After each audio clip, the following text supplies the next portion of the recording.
পাখিরে খোঁজার জন্য আমি এখন ঢাকার বাইরে।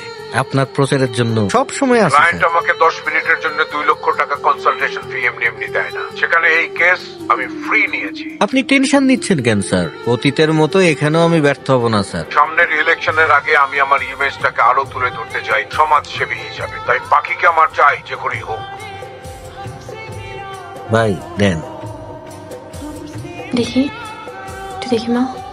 জনি, মনে হচ্ছে পাখির আরো কিছু টেস্ট করানো দরকার। কেন, কি হয়েছে আমার পাখির? সেটা টেস্টের রিপোর্ট দেখলে বোঝা যাবে। আমি তোমাকে একটা নাম্বার দিয়ে দিচ্ছি, তুমি কালে ওকে নিয়ে ঢাকায় গিয়ে টেস্টগুলো করিয়ে ফেলো প্লিজ। তুমি যাবে না? আরে আমি তো যেতেই চাই, কি যে ঝামেলার মধ্যে পড়েছি আর বলো না। কোনোভাবেই এখন আমাকে ছুটি দিবে না, একটা দিনও ওয়েট করা ঠিক হবে না। জনি, আম্মু। মা। Johnny, Johnny, Yes, Papa. eating sugar, No, Papa. telling a lie, No, Papa. open your mouth. Sujan Sujan. Yes sir. কট খাইছো? No sir. মজা পাইছো? হা হা হা।